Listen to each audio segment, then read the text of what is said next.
Welcome to Planning Ahead with CMS.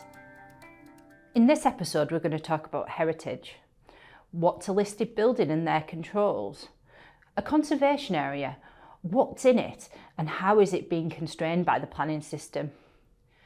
Heritage assets are either designated, such as a listed building, a registered park, garden or conservation area, or a non-designated asset, such as buildings of local interest or areas of archaeological interest and unregistered parks and gardens.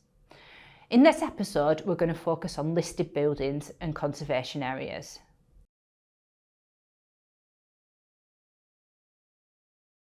Listing protects buildings of special architectural or historic interest and their surroundings from changes which materially alter the importance of the building or their setting.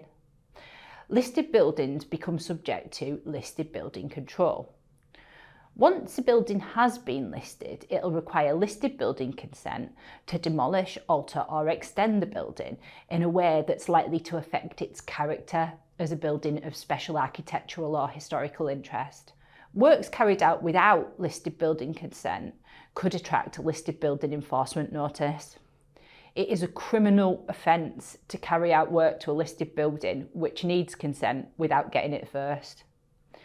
It's very important to note that listing includes the building itself, any structure fixed to it, and any object or structure that's within the curtilage of the building and has been there since 1948. Listed building consent is not needed for works forming part of a nationally significant infrastructure project. For these projects, only a development consent order is needed.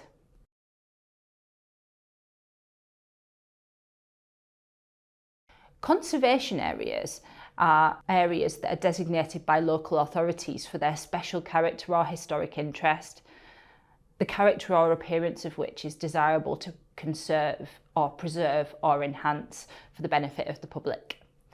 The character of an area should not be altered by development, so planning controls are much stricter. The conservation area can cover a wider area than individual listed buildings, but the restrictions tend to be less onerous and prescriptive.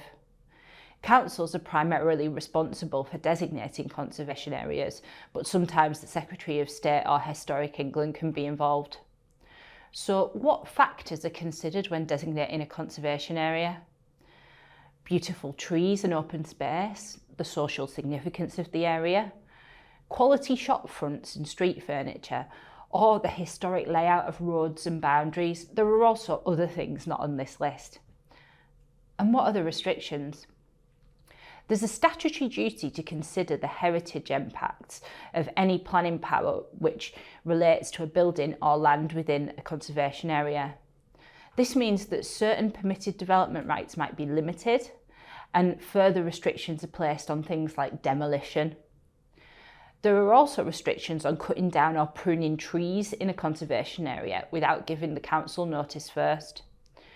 Tune into the next episode where we will discuss determining planning applications and assessing harm to heritage assets.